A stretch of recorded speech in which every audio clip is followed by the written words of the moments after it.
Well, this is the most, let's say, ghoulish moment Ron DeSantis has had, and that's saying a lot. But he is literally incapable of hearing that guns kill folks. He's incapable of hearing that. That is among the highlights in this absolutely brutal Meet the Press interview, which I would like to watch with you.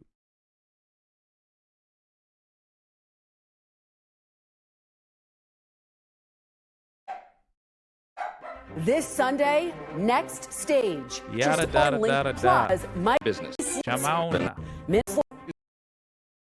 DeSantis, California governor, news senior for the White Hayes. DeSantis is out. All On right. television.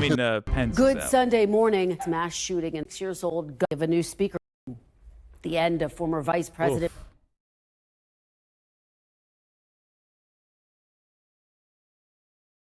Here we go. So ever so quickly,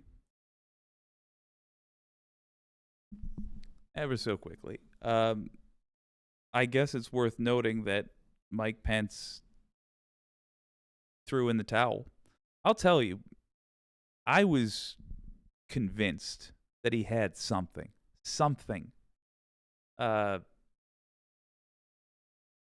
his sleeve for dealing with Donald Trump.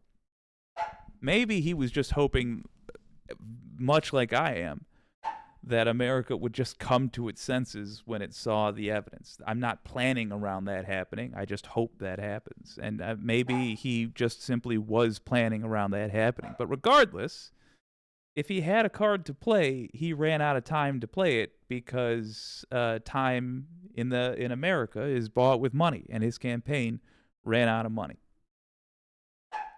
That's, I think, all the Pence analysis necessary. He had his finger thoroughly off the pulse of society. And Syria. Here's Prime Minister Netanyahu. Our fight inside the Gaza Strip. DeSantis, with me now is Florida Governor Ron DeSantis.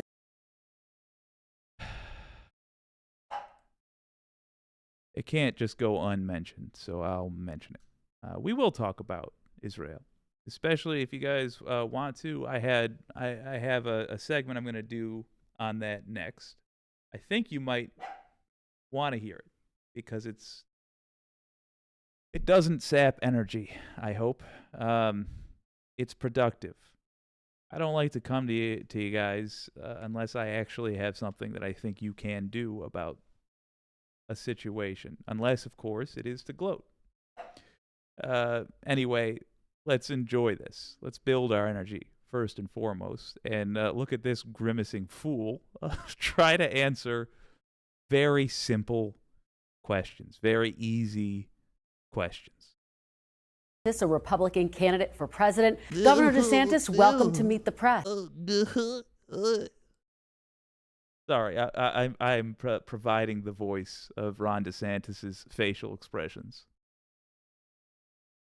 Good morning. Thanks for having me. Thank you for being here. I want to dive right in and start with Israel, what Israel is calling this next phase of the war. If you were president right now, Governor, would you urge Israel to slow its current offensive to allow for the release of more hostages and for more humanitarian aid to get into Gaza? I just gotta say, I watched this already. I've already seen this, so it's not like I'm going to predict what he's saying. Or rather, it's not. I can't get credit for predicting what he said because I'm not doing it in front of you. But I did, and here's how I knew exactly how he would answer every question. I thought, what answer? And I mean this sincerely. I thought he will say something to the tune of whatever answer will ensure the most death, the most heartache, the most evil to be done in the world. He will be in support of genocide if possible. Anything he thinks he can get away with. If he can help Russia invade Ukraine, lie about that invasion, lie about who the Palestinian people are, who the Israeli people are, who Benjamin Netanyahu is, and who Hamas is, he will do all of that if given the opportunity. And in this answer, when asked how would you make the conflict less violent, he can't even express a hope that, or let me put it like this, he can't even express a plan for peace that's so generic that it means nothing, which would be the old-fashioned way a Republican would answer that question, which would be to pretend like they don't just want death, but not be held to account for anything in particular. He can't even do that.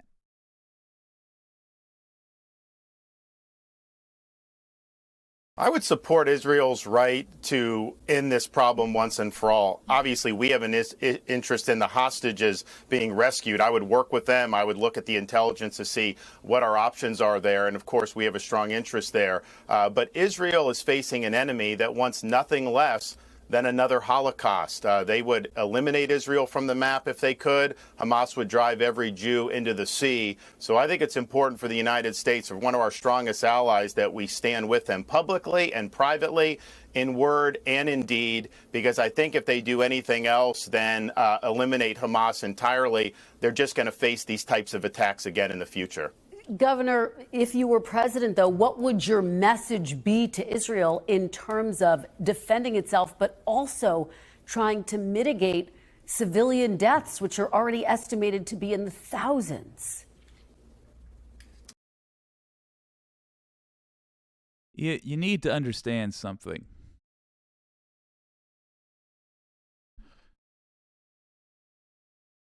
The very reason that they are, come here, Ben. Come on. The reason they blur the lines about Palestinians and Hamas, for example, is so that they can say things like that. From his evil perspective, he did answer the question. He said they have to be able to eliminate Hamas entirely. And she asked the question again as though he had ignored the civilians, but he didn't. The quiet part of what he said is that everyone who's brown is Hamas, in his eyes. May as well be. And he wants them eliminated entirely. Let's see if he pulls out of that. He's been given the opportunity he shouldn't have. He should have had to say specifically that that's not what he was implying. The interviewer should have caught that. But, trust me, it's harder than it looks. And I can't, at least on a local level, I can't imagine on a national level. So I'm saying she should have done that, and she should. It doesn't mean it's a BAD interview. We're watching certain words around because we're in mixed company. Not mixed breed, laddie. You're a pure terrier, a Jack Russell.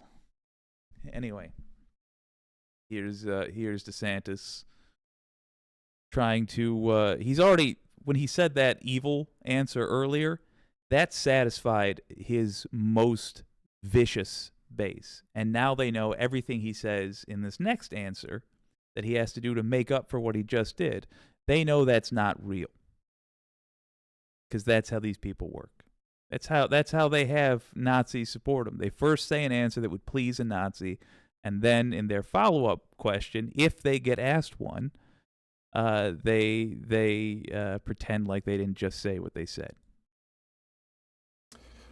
Well, on the humanitarian aid, I've not been supportive of sending that to the Gaza Strip simply because Hamas will commandeer that money. And if you look at what Israel's facing now with dealing with Hamas, there's been a lot of money that's gone to the Gaza Strip for humanitarian purposes since Hamas took power. Did they use that money to make life better for the people in the Gaza Strip? No, they used it to build a massive terrorist infrastructure. They have elaborate tunnels. They have all these things put in place that they've used to launch rocket attacks for many, many years, and of course, launch the barbaric attack.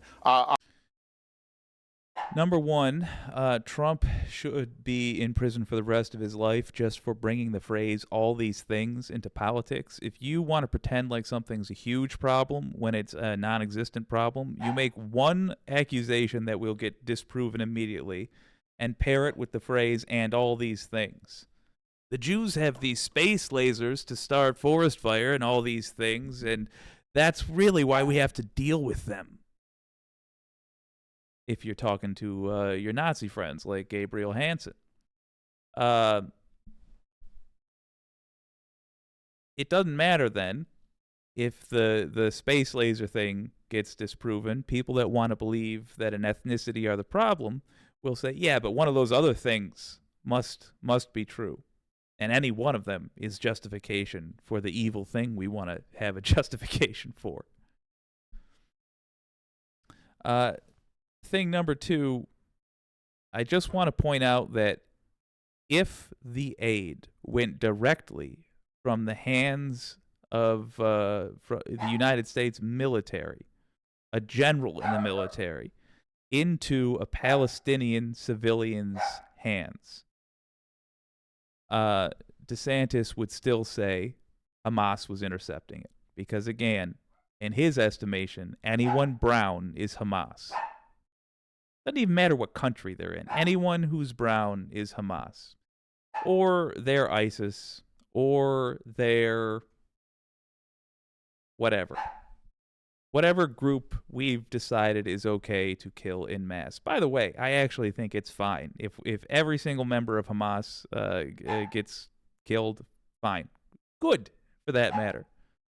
I hope the Netanyahu government and Hamas have a big knife fight out in like an empty stadium somewhere, and neither country has to deal with either of those parties again. But just understand that's what Ron DeSantis means. Last thing, just realized, what is it with Republicans and being terrified of brown people coming up from the ground? Again with the tunnels? Again with the tunnels. It's a weirdly specific trope that I keep seeing. I think the Underground Railroad maybe scarred them for like generationally. Like it's in their DNA to be terrified of their slaves escaping. I'm not sure why they're afraid of that concept. On October 7th, so Hamas is the problem here. And I think Israel's taken great pains to warn people to get out if you're a civilian casualty. Hamas takes great pains to try to get them to stay so that they can use them as human shields. Understood your point that Hamas is hoarding some of that aid material, but aid organizations say... Get out if you're a civilian casualty, was the phrase he said. Really, this sort of, I don't even know if it's accidental, but really, or rather I should say, I don't know whether or not it was accidental, but just saying who he is, huh? Oh, I'm supposed to be doing the voice for his facial expressions. I'm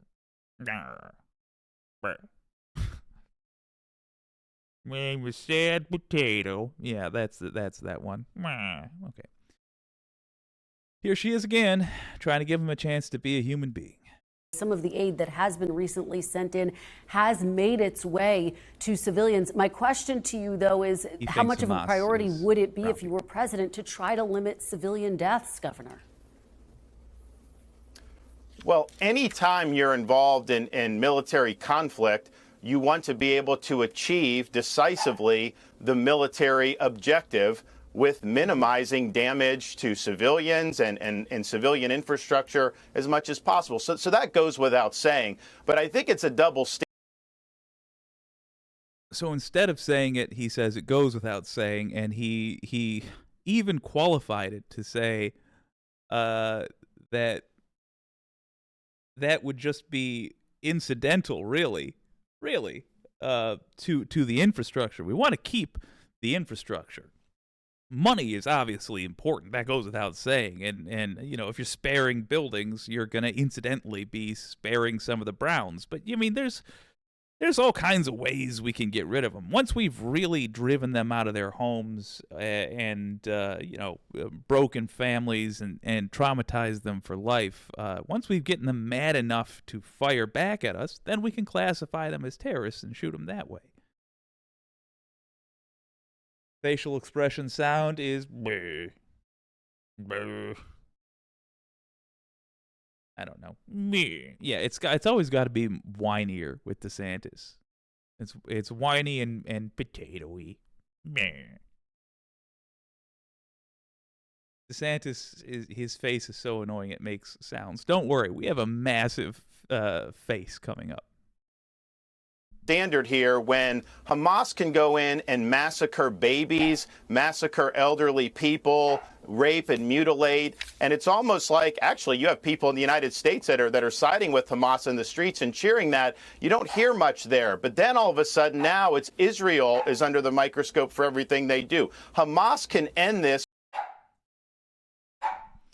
Curious to know how. I mean, great. Let's find out. He might genuinely say something true here. I think Hamas could end this, turn themselves in to Israeli authorities. By releasing the hostages. And obviously, yes, that as well. Jesus. Release the hostages and unconditionally surrendering. So yeah, see, we agree. I agree. Hamas literally could end this right now. If they gave a damn about the people, they could end this. Understand their own people are part of the plan. They are planning to martyr their own people. They know how ugly this is going to get. That was the reason. They knew how mad Israel was going to get. That was the reason. By the way, that is also why I stress when we talk about what should be done instead, we should point out that the goal is still to let's go as petty and base as we need to, still to get revenge. What Hamas did must be answered. However, it's not being answered by what Netanyahu is doing, not being answered by what we are supporting, and it is, in fact, part of Hamas's plan. Hamas right now is recruiting. They will, with what Netanyahu is doing, he's helping them change from a impotent political force to a nomadic military force with its ranks swelling. He's recruiting. Right now, Netanyahu is giving them soldiers. And DeSantis, the moron, would help. And he would drag the U.S. into it. And he would make sure it spilled over into the rest of the Middle East. He would start, he would generate an Iraq, what do you call those 20 years of sorrow? Middle East Wars 2. He would gladly do that. And is trying to do it right now in this interview. So they are choosing to put faces people through this.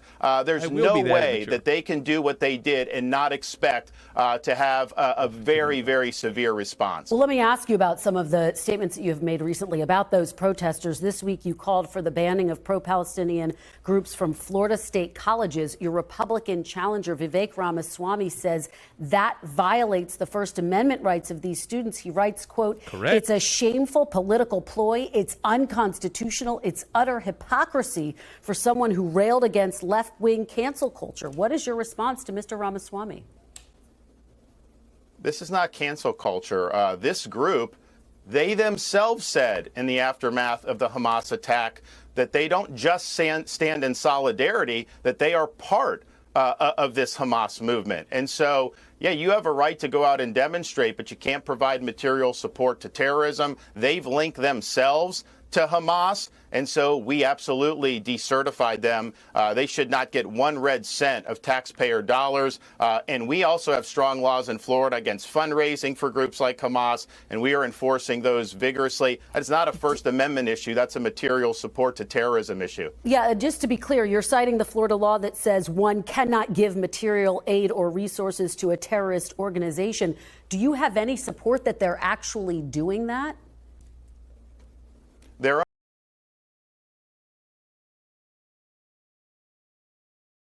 material support. Did they send Hamas money, weapons, people? That's the question. their own words are saying they're part of this organization, that they don't just stand in solidarity, that they don't just support what they did, but that this is their movement too. So once you hit your I suspect he's lying. Let me look into that. wagon to a group like Hamas, that takes you out of the realm of normal activity, and that's something that we're going to take action against. So we believe we're totally justified within the law, and I think things like this have been litigated time and again. But here's the broader point. You know, are we just going to commit suicide as a country and let groups metastasize who are openly siding with brutal terrorist organizations? I don't think that's a recipe for a successful country. I want to have a country where we're protected from that stuff. Yeah. So I think we made the right decision. I stand by it 100%. You take me to my next question. The only Republican Jewish state representative in Florida, Randy Fine, recently broke from you in an op-ed in the Washington Times. He says you haven't been nearly as vocal in opposing neo-Nazi harassment and attacks in your state as you have in opposing what you believe support for Hamas, which you just laid out. What's your response to that, what he's accusing you of, this hypocrisy, effectively?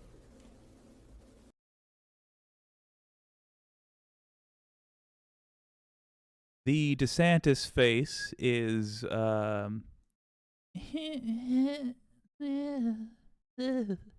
that's the DeSantis. That's the sound his face is making. That's the energy it has. Hey, gang, let's find out exactly what they're talking about.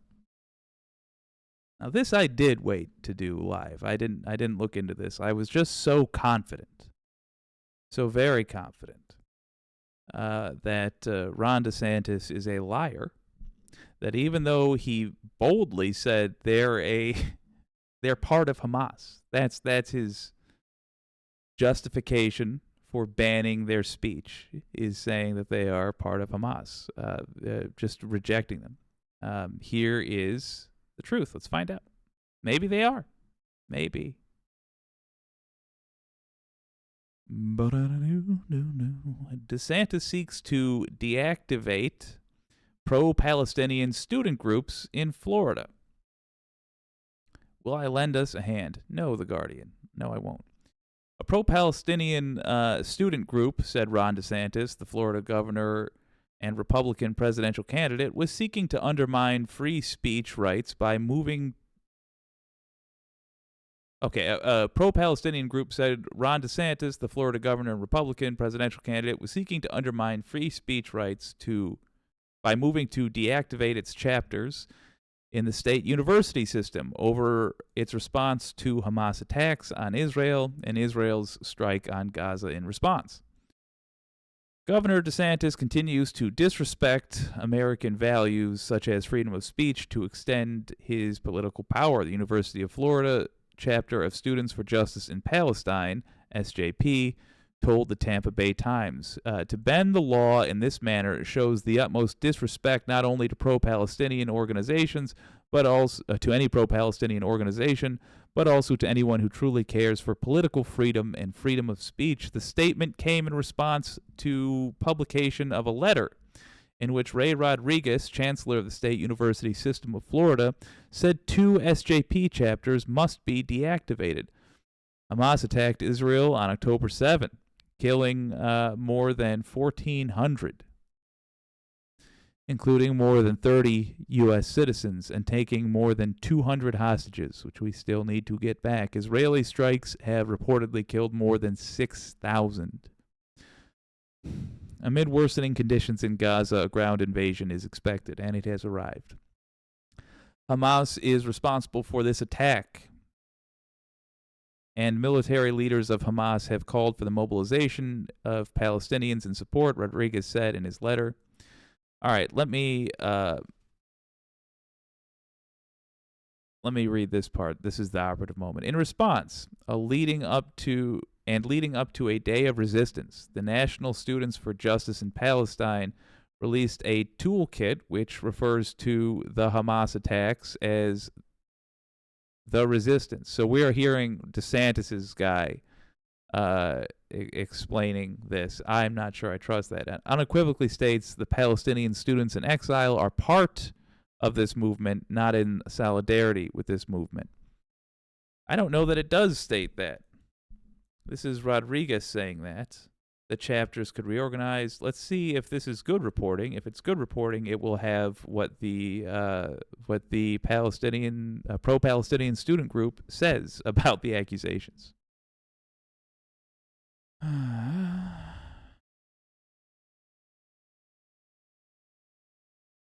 Important for people to know that when it comes to hot button issues, oh my God. Hold on. I'm going to play some more of that DeSantis interview. I'm going to look up what the pro-Palestinian student group actually said.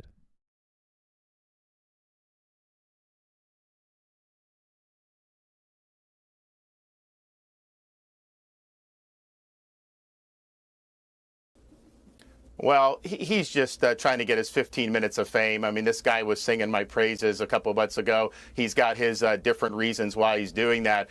We have acted very, very swiftly and decisively. I mean, for example, after this attack, we dispatched state law enforcement working in conjunction with locals to protect our Jewish institutions, our Jewish day schools, our synagogues.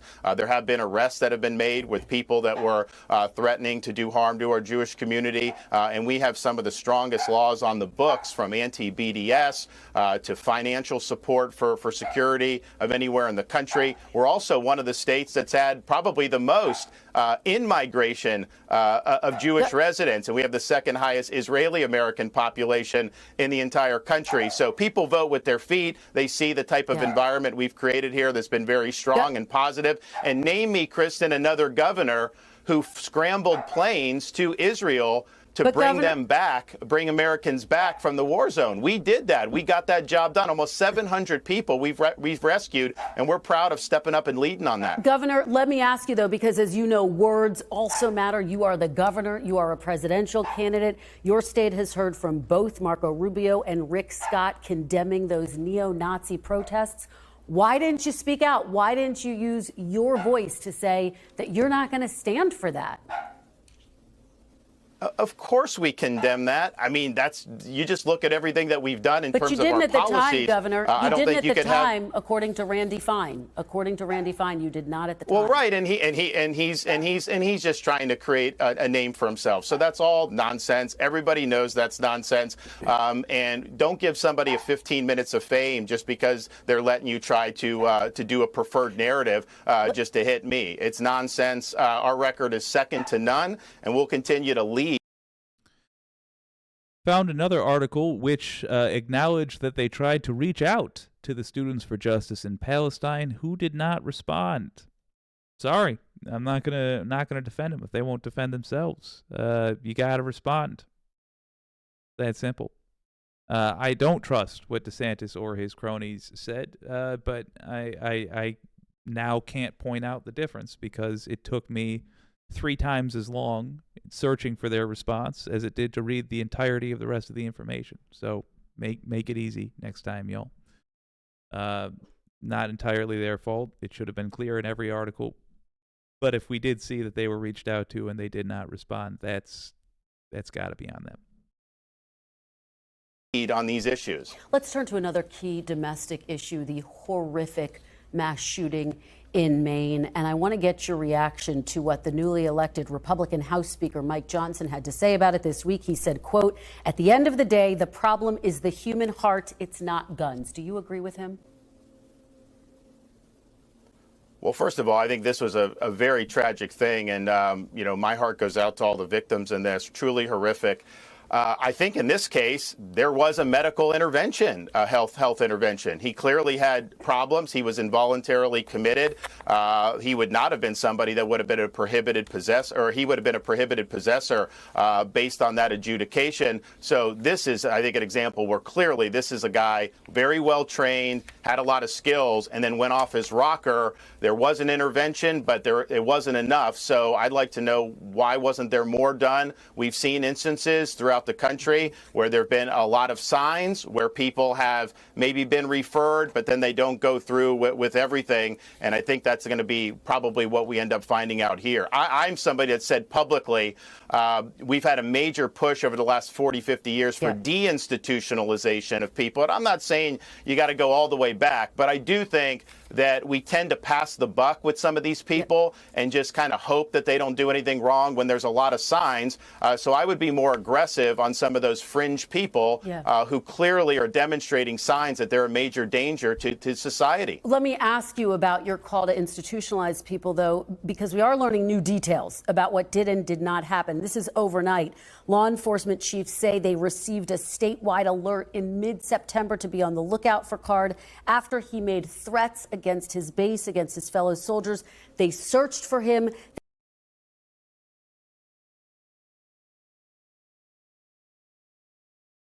Now, I deeply enjoy the amount of sweating DeSantis does here, but I am getting bored with him overall.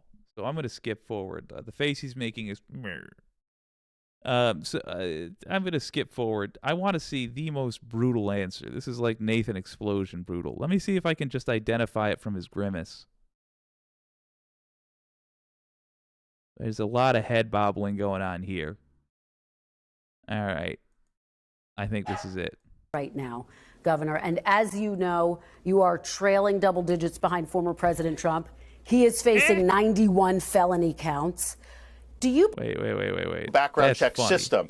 So that should have been enough if that information was put into it. So that's what I would do. I would focus on those individuals who've actually gone. So yeah, he's saying no changes, please. On and either been involuntarily committed, been adjudicated to be mentally ill. That's really the approach that matters. And I think you can look, in Florida, our crime rate's at a 50-year low, and our violent crime rate's down 30% since I've been governor. So we're handling it strong. Governor, actually, statistically speaking, the CDC says that the firearm mortality rate is actually higher under your administration than it was under your predecessor's administration. But I do want to move on to the campaign. The what mortality rate? No. Oh, no, yeah. So she corrects him with some truth. And if he had any political savviness at all, he could have just made a little face and let her ask the next question, which she was ill-advisedly going to do. But he insists on stepping on this rake. He insists on accidentally dwelling on reality. Firearm mortality rate has gone up. The firearm mortality rate, people getting killed by guns, has gone up, she says, under his administration. And he says, what? Firearm mortality rate was actually higher under your administration than your predecessors. That's according to the CDC. Let me move on to the campaign, Governor. Well, right, because you had COVID and all that stuff. Excess mortality, is that what you're saying? That went up everywhere. He literally can't even hear. He can't even hear the question. It won't register in his brain. And the reason he doesn't get he was just so thrown by that is because it's very difficult for a Republican to understand that the CDC measures cause of death for all kinds of things. Diseases, yes, also guns. Republicans, in fact, worked very hard, very, very hard, to make it difficult for the CDC to get any information about these things. They make it difficult to get information about how dangerous guns are. It doesn't click to him that the CDC might be involved, branching off of the last thing they talked about. And so he glitches and says, "Oh no, I've got a defense for this. I've got a defense for how badly I handled COVID." In the country from 2020 on, No, our the excess mortality went up rate, less Governor, the firearm than anybody. mortality. The firearm mortality rate. Let me move. The firearm mortality rate. You plank. I'm going to say it again because you're still flapping your gums. The firearm mortality rate. You absolute pylon. Go to the campaign because I want to let you respond to the state of the race. He just now caught up. He just now was going, "Oh, I was given an out. They know this will I can't answer this." So she's just doing her little truth thing real quick, but she's letting me get away. Watch that head bobble again. I'll make an immature noise during it. 2020 on, our excess mortality went up rate, less Governor, the firearm than anybody. The firearm mortality rate. Let me move on, though, to the campaign, because I want to let you respond to the state of the race right now, Governor. And as you know, you are trailing double digits behind former President Trump. He is facing 91 felony counts. Do you believe that the former president's legal troubles are the reason that you're still in this race? No, I mean, I think that had Alvin Bragg not politicized this back in... Hey, even though he is in court on 91 charges, this guy's still beating the Jim Caviezel out of you. Is the only reason you're still involved at all because one of your opponents has 91 criminal charges? Is that what it takes to make you a feasible candidate who still is unable to win? Jeez, oh Pete. April, I think probably the primary be looking different. I mean, I think that gave the former president more support. I think people felt that he was being treated unfairly, which he was in that circumstance. I mean, that I think has been a very important inflection point in this because it highlights the weaponization of justice by some of the... And he still has no spine. My word. Oh, that was brutal, and I loved every minute of it. Yeah, Ron DeSantis, very doubtful that that guy will be president. I mean, we are in a waking hell, who's to say, but it just doesn't seem likely on account of he is an absolute void of charisma. He's a charisma vacuum.